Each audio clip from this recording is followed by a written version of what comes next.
am mbégte encore une fois di fi teew. di nuyu ñoom Marcel ñoom Cheikh Tidiane ak ñoom Chérif ñi ma fekk ci plateau bi.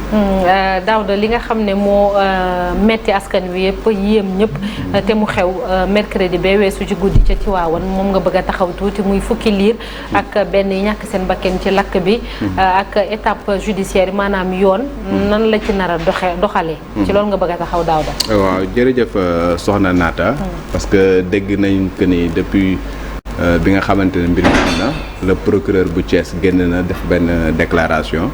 maintenant nag li ñu bëggoon expliquer nit ñi rek moom mooy étape yi nga xamante ne ci la ñu war a jaar. ba yegsi ci nu ñuy régler problème boobu. donc mbir bu amee noonu la première chose bu nga xamante ne moom la ñuy def moom mooy li ñuy woowee constatation matérielle.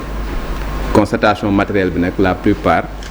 ñi nga xamante ne ñoom ñoo yor enquête bi moom moo koy def parce que boo xoolee par exemple Sénégal dafa am foo xamante ne police moo fa compétent dafa am foo xamante ne gendarmerie moo fa compétent mbir bi nga xamante ne mi ngi amee biir Tivaouane donc compétence police la à partir de ce moment là bu fekkee ne dafa am commissariat bu fa nekk wala nekk poste de police ñooñu dañuy commencer rek dem def constat du kii matériel yi et puis informer procureur de la République bi nga xamante ne moom mooy le maître des poursuites loolu moom moo am ci affaire bi léegi nag bi nga xamante ne def nañ loolu comme enquête bu xaw a complexe la ñu jël waa division des investigations criminelles ñi nga xamante ne compétence nationale la ñu am jële leen Dakar ñoom ñu dem renforcer ñi nga xamante ne ñoom ñooy enquêteurs yi sur place donc loolu moom moo xew donc tey jii boo xoolee ñi nga xamante ne ñoom ñooy conduire enquête bi c'est les éléments de la division des investigations criminelles ñu nga xam ñu ngi jógee Dakar dem renforcer ñi nga xamante ne ñoom ñoo nekk Tivaouane donc après l'étape des constatations matérielles foofu la ñuy dem dugg ci enquête bi def les auditions pour xool effectivement lan mooy li nga xamante ne moom moo war a jëyee jooju est-ce que am na ñu nga xamante ne seen responsabilité dañ engagé wu par rapport à cela parce que après conséquence bi ci am mooy ay daan mën na am ci ñi nga xamante ne engagé nañ seen responsabilité donc loolu yëpp bu ñu ko paree nag dañ koy xaatim ci benn procès verbal loolu la ñuy woowee procès verbal d'enquête préliminaire bu ñu paree dañ koy jébbal ki nga xamante ne moom mooy procureur de la République maître des poursuites kooku nag bu ñu ko jébbalee am na ñaari possibilité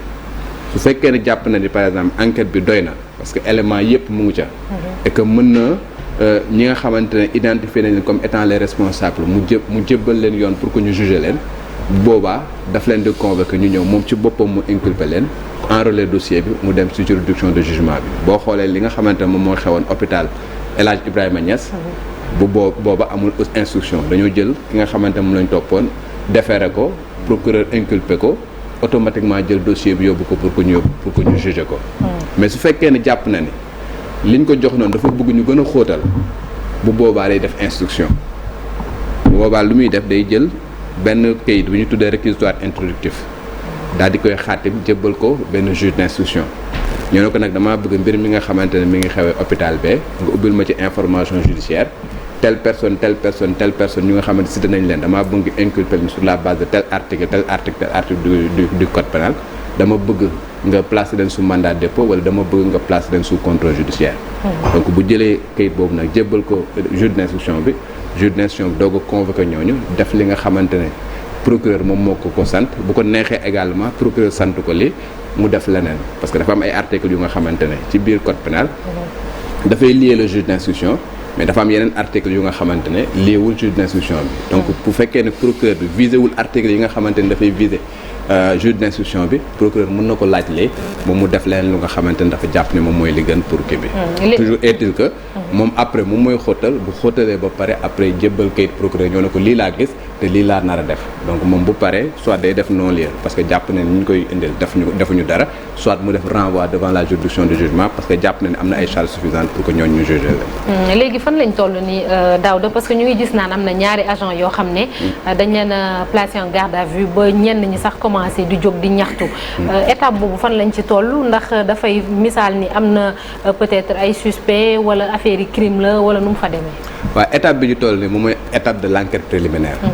donc tey ñi nga xamante ne ñoom ñooy division des investigations criminelles seen i éléments ak ñi nga xamante ne ñoom ñooy élément commissariat bu Tivaouane bu ñu ubbee seen i enquête ba auditionné ba pare yaa ngi dégg fan yëpp ñu ngi doon auditionné. dañu jàpp ni am nañ ay indices yu nga xamante ne jàpp nañ ko ci ñaari nit ñu nga xamante ne placé nañ leen en garde à vue pour le moment am na ñeneen ñu nga xamante ne war nañ entendre parce que enquête préliminaire ñoom utuñu ay charges utuñu ay preuves ay indices la ñuy ut su fekkee ne am nañ ay indice bu nga xamante ne jàpp nañ ne kii kat am na lu nga xamante ne laale na ko ci mbir mi. parce que tey jii boo xoolee tey li nga xamante moom mooy dafa am benn article bu koy visé ci code pénal. boo jëlee article 307 daf lay wax ne su fekkee ni jëyee am na ba am ñu nga xamante ne daf ci dee. ñu nga xamante ne dañ nekkoon ñu nga xamante ne dañ def maladresse ba jëyee jooju am. ba am ko ci dee ñi nga xamante ne dañ def imprudence ba jëyee jooju am. ñi nga xamante ne dañ def inattention c'est-à-dire au lieu que ñu concentré wu ba jëye jooju am ak ñi nga xamante dañ def négligence ak ñi nga xamante ne respecté ñu règlement bi nga xamante dañ koo tëral ba jëye jooju am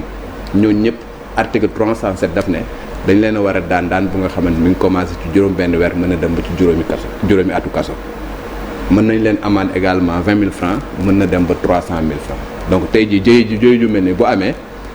article 307 boobu dañ ne il faut que ñu xool la responsabilité ñi nga xamante ne ñoom ñoo waroon def surveillance bi. est-ce que def nañ maladresse est-ce que def nañ négligence est-ce que def nañ inattention est-ce que def nañ lu nga xamante ne respecté ñu règlement bi nga xam ne dañ ko tëraloon su fekkee loolu yëpp def nañ ci benn rek bu boobaa seen responsabilité dafay engagé wu. donc tey jii li nga xamante ne moom moo am. mooy waa DIC jàpp nañ ne am na ci ñu nga xamante ne ñoo fa nekkoon de garde. def nañ maladresse wala négligent nañ. wala nekk nañ ñu nga xam ne respecté ñu règlement bi nga xam ne moom lañ tëral wala def na am na moment d'inattention bu nga xam ne moo indi jëyee jooju ñu placé leen en garde à vue bu ñu leen placé en garde à vue nag garde à vue 48 heures lay durer au bout de 48 heures dañ leen di déférer au parquet donc dañu leen dem jébbal leen procureur bu ñu leen yóbboo foofu nag le procureur di décider lu muy def ndax dafay jàpp ni doy na pour que mu yóbbu leen juridiction de jugement bu boobaa ñu indi leen tribunal Thiès ñu jugé leen wala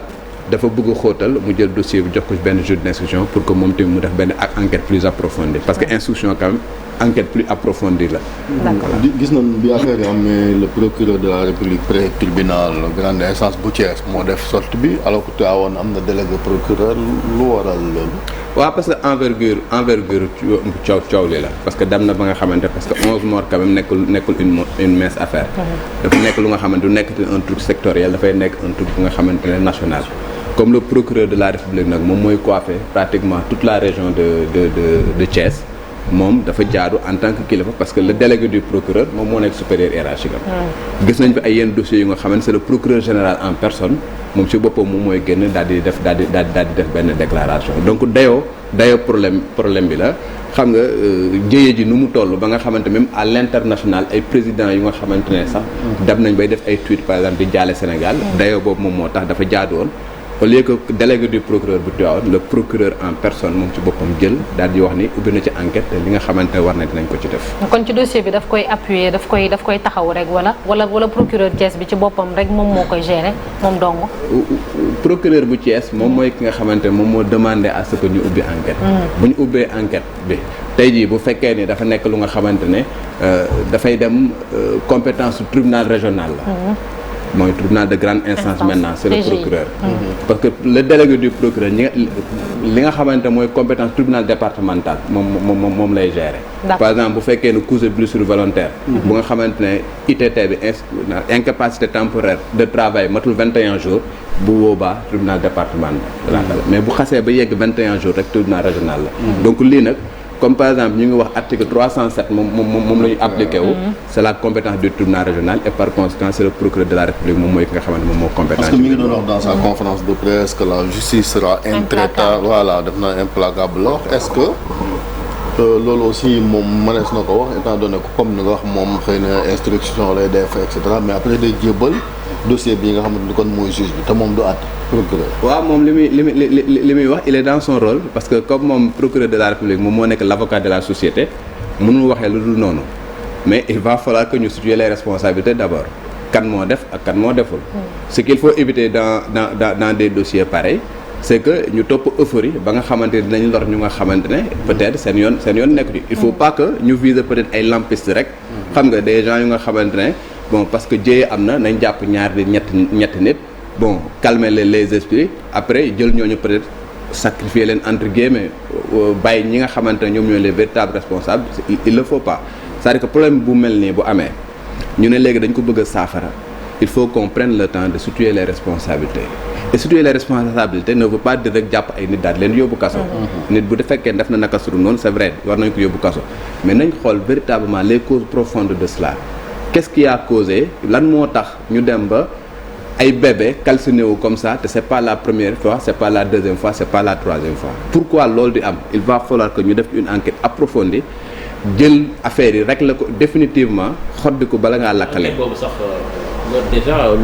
li tax li am benn cause rek war a ko mën a andi parce que comme li ñuy wax ni ñu fa waroon nekk surveiller nekk ñu fa. loolu peut-être que moom moo mujj ci chaîne bi bu waroon sauver xale yi mais avant am na ay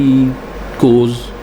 de court-circuit électrique peut-être wala matériel boo xamee ni baaxul. mais enquête boobu ñan ñoo ko war a def parce que déjà court-circuit électrique bi ñu ngi wax naan est-ce que Senelec ñoom ñoo war a lijjanti loolu wala dañoo war a jëli ñoo xamee ni sont complètement en dehors de l'affaire pour ñu ñëw leeral ko. waaw parce que enquête boo koy def am na benn volet bu nga xamante ne peut-être volet administratif la am na benn volet bu nga xam volet technique la am na benn volet bu nga xam volet judiciaire la. tey ñi nga xamante ne ñooy les enquêteurs de la division des investigations criminelles seen xam-xam ci lu mu màcc moom mooy ci enquête judiciaire mais bu ñu demee bëgg a xam effectivement lan mooy les causes lan moo nekk li nga xam ne moom moo causé incendie bi il faut que nga dem indi ay experts forcément da ngay indi ay experts parce que bu fekkee ne dañu mettre en cause par exemple la Senelec ñëw na court-circuit la ak consort boo demee bay enquête on peut pas être juge et partie mënuloo jël par exemple waa Senelec nga xamante ne seen responsable mën nañ ko engagé ñu leen yéenay def enquête bi nga xamante ne bu ñu demee même bu ñu gisee kii ils ont la possibilité de maquiller les choses pour que ñoom duñu engagé seen responsabilité tu prends des gens indépendants des experts indépendants boo jëlee par exemple tey jii la protection civile xam nga ils ont des experts ñu nga xamante ne la plupart mën nañu saytu un certain nombre de choses et la protection civile est un démembrement du ministère de l'Intérieur donc effectivement on peut prendre des gens là-bas et même dans le cadre d'une enquête il y a ce qu'on appelle réquisition à personne qualifiée boo demee ba nga xamante même yow ci sa biir corps boobu amoo les ressources qu'il faut tu peux réquisitionner d'autres personnes ñu bokkul ci corps boobu ñi nga xam seen xam-xam dafa màcc ci loolu donc franchement on a la possibilité quand même de chercher des experts indépendants ñëw saytu mbir mi pour xam effectivement bu fekkee ne court-circuit la loolu la ñu waxoon hôpital El Hadj Ibrahima Lo loolu la ñu waxoon Maguette Lo loolu lañ ci waxoon jéey bi amoon clinique Madeleine loolu lañ ci waxoon tey jii moom la ñuy waxaat également su fekkee ne réellement court-circuit moom mooy defee loolu mais nañ xool installation yi ndax installation yi les installations répondent aux normes il faut que loolu yëpp ñu def ko pour que après bu ñu defee un rapport final ñi nga xamante ne seen responsabilité pénale dañ ko war a engagé ñu engagé ko. c'est surtout ça parce que yaa ngi cité nga fay exemple yoo xam ne dañ fa tudd court-circuit te dégguñu benn yoon après daan boo xamee ni daan nañ ko Senelec. waaw moom laa xam nga ma lay wax sànq dama ne la il faut que ñu éviter ñu jël rek les lampistes xam nga ñu jël leen daal leen di teg loxo. les lampistes mooy la ñu nga xamante ñoom ñoo nekk le dernier du maillon de la chaîne. ñi nga xamante ne peut-être voilà les plus faibles ñoom ñooy peut-être ñu toogoon par exemple di def surveillance beeg affaire genre mais je suis sûr que peut-être mën nga engager seen responsable parce que def nañ inattention wala nangam ak nangam mais court-circuit du ñoom ñoo koy causer donc je veux dire que doo ñëw rek peut-être le dernier maillon de la chaîne nga daal di koy jël nga ne yow de façon la responsabilité t'incombe ñooñu peut-être li nga mënoon engagé seen responsabilité mooy jëye ba mu amee alerté wuñu à temps et puis alerté wuñu à temps pour que au moins ñu sauver le maximum de bébés possible peut-être loolu mais quant à li nga xamante mooy les causes profondes de l'incendie bu nga xamante ne am na ñetti yoon au moins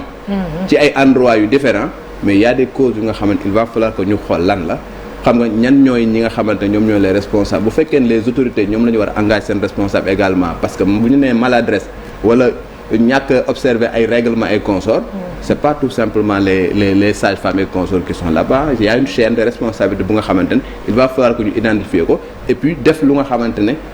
suba duñ fi nekk tey di compter ay morts duñ fi nekk tey di defaat un débat pareil. mais justement Daouda loolu defoon nañ ko ñu ngi koy defaat compter woon nañu wax nañu compter waat nañu ñu ngi waxaat est-ce que tamit yoon war na nangu yenn pression yi de quelque bord que ce soit ñu nga xam ne dañ koy teg yoon liggéeyam du ko sax def tax ñu ngi nii teg nañu loxo ñaari nit. ñu ngi commencé naan waaw dañuy jóg fii dugg na fii génn fii est-ce que loolu tamit war na. waaw mais justice warul nekk na laa koy wax sax entité bu nga xamante ne dafay dund ci pression warul nekk parce que justice quand même dañ ne moom mooy le dernier rempart dans un état démocratique tey bu fekkee man dama am problème justice moo ñu war a arbitrer su ma amee problème ak Marcel mii du ma fajal sama bopp aw ma sañ-sañu fajal sama bopp justice moo ñu war a fajal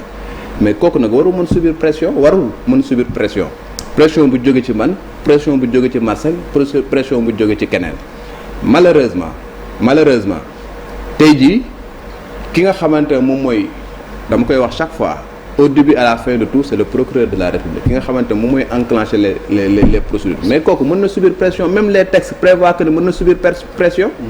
su fekkee ne yow le ministre de la justice a la possibilité sur la base de l'article 25 du code de procédure pénale demander au procureur de la République d'instruire un dossier si benn sens wala beneen sens mais c'est parce que kooku mën na ko jox pression loolu nag tant que nekk génnul suñu texte yi pression bi dañ koy wax mais pression mënul ñàkk procureur boo fa mën di teg mu tudd Daouda Mine sëñ Bassirou Gueye Chérif Dia c'est du pareil au même ministre de la Justice mën na ko wax ne lii defal mën na def nag ci àqulaay taxalaam mais nag toujours est-il que bu fekkee nañ ko bindal une réquisition écrite il a l'obligation de suivre ça parce que la plume est serve et la parole est libre ce sont les textes ñoom ñoo ko consacré nga baal ma rek Chérif tuuti ma wax ci lii am na ay journaux tey yu xëy benn waaye bu ne bilan bi du 11 morts 17 morts la am na ñu ci bëri ku mel ni Moustapha Diakhaté moom dafa jàpp ni kooku procureur daf koo war a woolu mu wax ci yan base la waxee information boobu ni bébé yi du 11 17 la ndax moom tamit war nañ koo déglu moom waaw kooku neen expert effectivement mën nañ mais effectivement mën nañ koo déglu mën nañ ko sax topp sur diffusion de fausses nouvelles parce que c'est une information qui est fausse. Absolument. tey jii par exemple quand on parle de 11 morts nit ñi commencé déplorer yow nga jóg par exemple ne y a 17 morts te amoo fenn fu nga ko teg te pas plus tard qu'hier enterré nañ ñi nga xamante ne ñoom voilà enterré nañ ñi nga xamante ne génn nañ àdduna donc je sais pas fan nga jëlee information pareil et puis bu ñu nekkee ci benn dëkk bu nga xamante ne jëyee am na ñu commencé di kii bon il faut pas envenimer les choses donc effectivement procureur su ko bëggee mën na ko entendre te boo ñu ko bëggee topp également on a une base légale pour topp ko parce que diffusion de fausses nouvelles la def te saal boobu sax amutoon capacité 17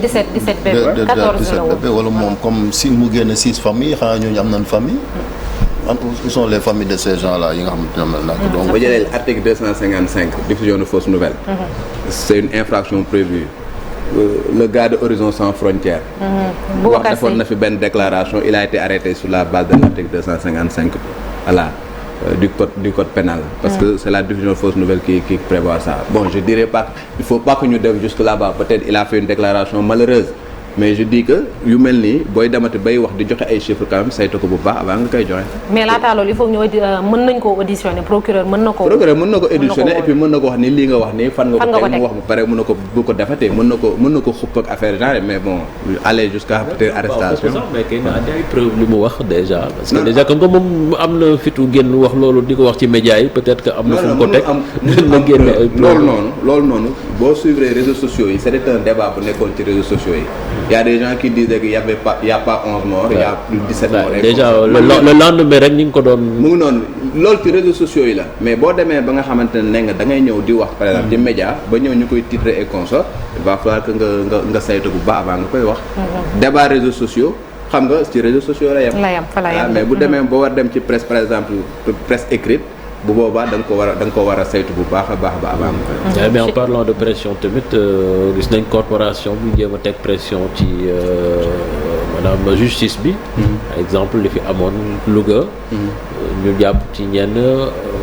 maanaam seen i naataangoo yi génn di dox ñaxtu te je pense que tamit fa la ñu jëm. loolu moom yoon naka la ci nar a taxawee. non mooy li ma la wax rek c'est-à-dire que tey jii tu peux pas reprocher. peut-être benn corporation parce que jàpp nañ seen ñaari ñooñ ñu jóg ne dañ koy défendre wala dañ koy jàppale consort kenn mënu leen reprocher loolu même si je pense que wax dëgg yàlla corporatisme rek topp corporatisme ba nga xamante ne bu defee naka su dul noonu